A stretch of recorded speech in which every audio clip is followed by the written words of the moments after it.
falei no vídeo anterior, no número 2, que de maneira alguma, em escritura alguma, teólogo algum, religioso algum, eu desafio a me comprovar, a me provar que alguma vez Deus ou Jesus disse que as organizações eclesiásticas religiosas terrenais têm o direito de cobrarem o dízimo dos seus fiéis, simplesmente para falar e não agir.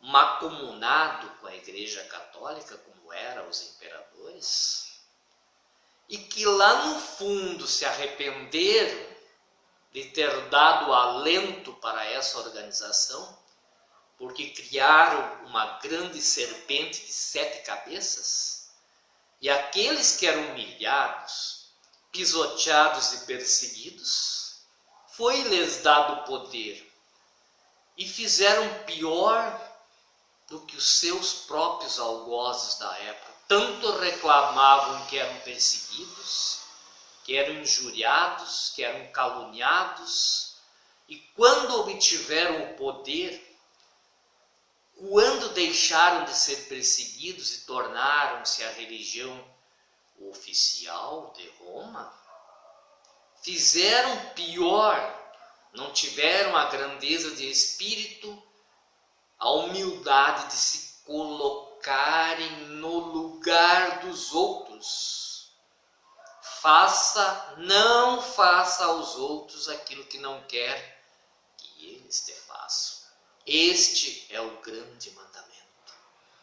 Eles não gostariam de ser perseguidos. Então, como perseguiram? Como assassinaram milhões de pessoas em nome de Deus? Este cristianismo disfarçado, porque lá na lei da verdade chama-se romanismo.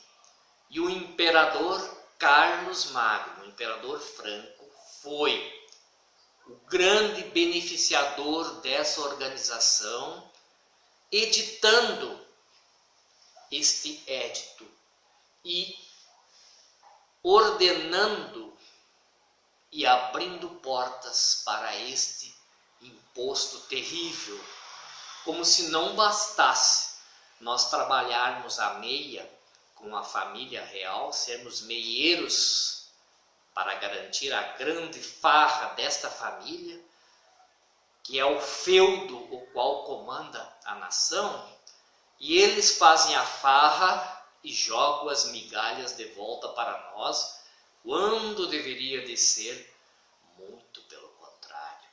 E aí ainda trabalhamos dando o dízimo ou até mais para as organizações eclesiásticas. Então nós somos escravos mantenedores de uma minoria, de um sistema político e de um sistema religioso que não soa, que não trabalha, que não ara, que não se esforça para obter grãos para botar no seu próprio celeiro, porque pega grãos de um celeiro que não é seu. Como isto pode ser divino? Como isto pode ser sagrado? As organizações eclesiásticas, não digo todas, volto a afirmar, têm 4 artes que as pessoas não se dão por conta. Tirando esses 4 artífices, a grande maioria fechará suas portas. Ficarão aqueles que têm grandeza de espírito, coragem, como foi o caso de Caio Fábio, de abandonar esse casulo, livrar-se desses arreios, embora ainda alguns arreios fazem parte ainda da mente dele, embora seja um grande mestre, ainda ele treme e teme um Deus que foi criado pelo povo hebreu, um Deus carrasco, o qual precisa reinar pelo medo, e as pessoas têm que estar tremendo de medo e não de cabeça erguida, encarando ele como o grande pai da vida e o ajudando nessa empreitada de cuidar e embelezar ainda mais esse planeta. Salve grandes heróis, muitas pessoas estão se libertando, como Rivanildo Menezes, um pouco revoltado com o sistema, mas está ajudando a muitas pessoas a enxergarem a luz da verdade e se libertarem desta grande ilusão a qual foi colocada e engendrada em nosso sistema. Um dos artifícios que eles trabalham chama-se medo.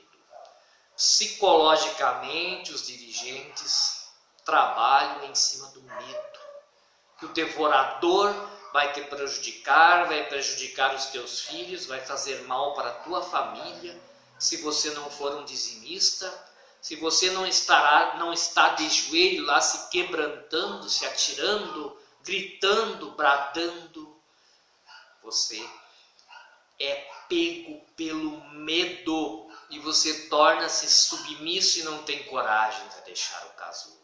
Se você pensa em deixar o casulo religioso, você já pensa que tu tens que ir para outro casulo. Você não tem coragem de caminhar com as próprias pernas porque te tiraram a grandeza de ser humano, o privilégio de estar aqui, porque antes mesmo de tu vir para a tua emanação de vida, você disputou esta vaga com mais 2 pessoas e você é um vencedor por estar aqui na Terra, e 2 outros ficaram na fila esperando uma reencarnação, para você vir e ser dominado por um líder esquizofrênico de uma organização eclesiástica, uma empresa. Aí algo de muito errado está. Aí eles te pegam pelo medo. Liberte-te do medo. O outro subsídio é a culpa. Eles fazem tu te sentir culpado, tu se sentir um João ninguém, se sentir um raca, muitas vezes um nada.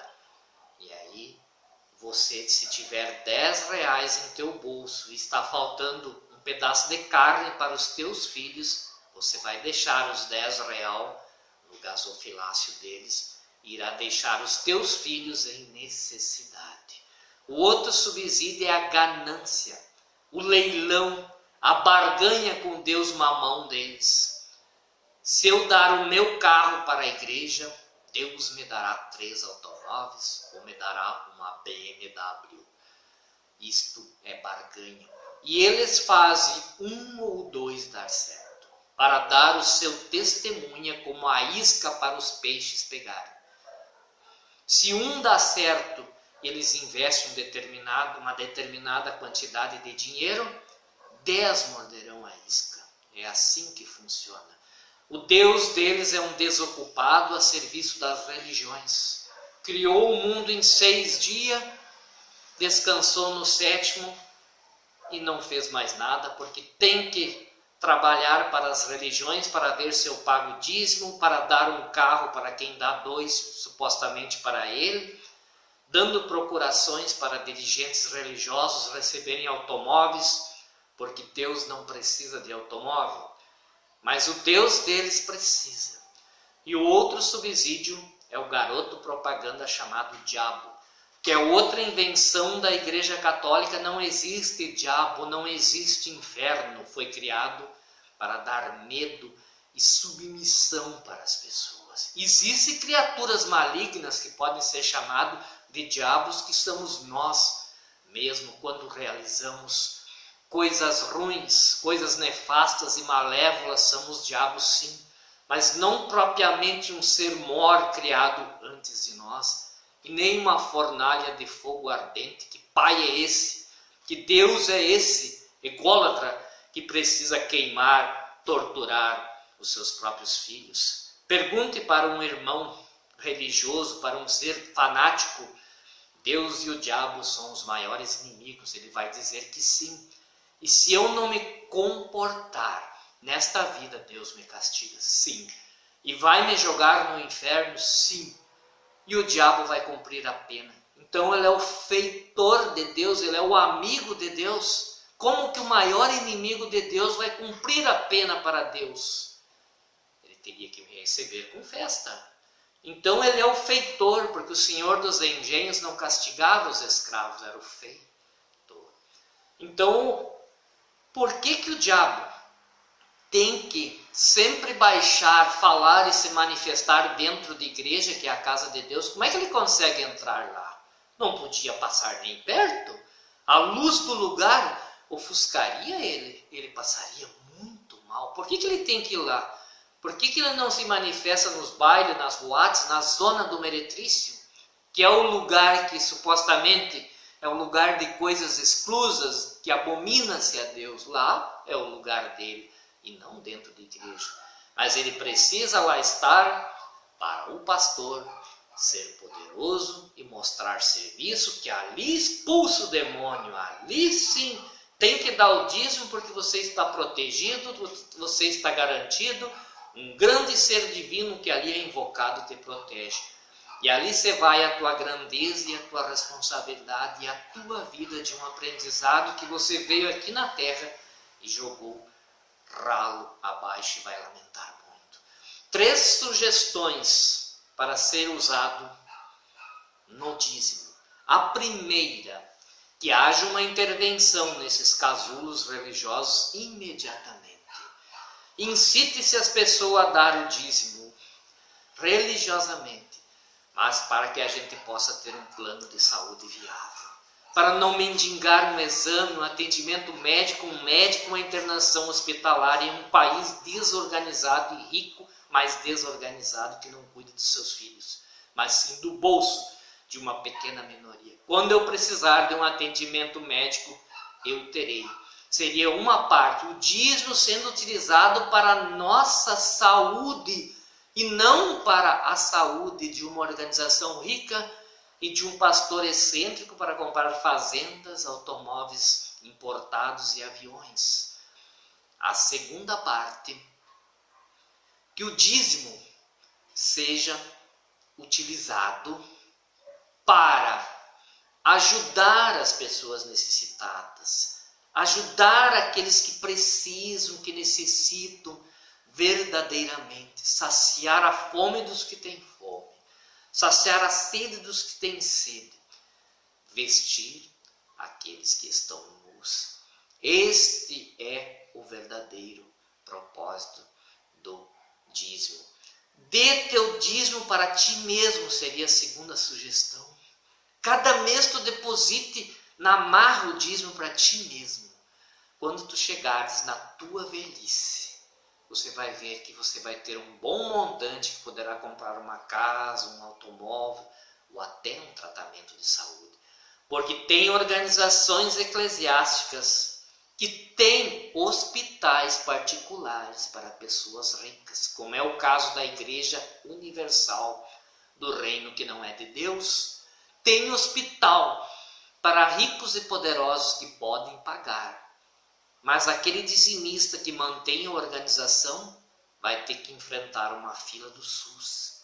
Vai ter que enfrentar e pedir a misericórdia de um carimbo, esperar um ano para ter uma internação hospitalar, um exame autorizado. E enquanto que a organização se deleita com a moeda financeira daquela pessoa. Isto não é divino. Isto não é divino. Abra os teus olhos, te liberte disso, faça caridade, ajude um necessitado. E se a organização eclesiástica que você vai prega a verdade, te presta um serviço espiritual bom, ajude ela, dê uma doação, dê uma ajuda, porque ela será muito bem-vinda. Mas doação espontânea. E não pelo medo, pela culpa, ou pela ganância, ou pelo garoto propaganda chamado diabo. Espero que eu possa ter pelo menos um pouco esclarecido e você tenha coragem e grandeza de espírito de ser você de ser autêntico nessa vida e te libertar desta grande mentira ilusiva.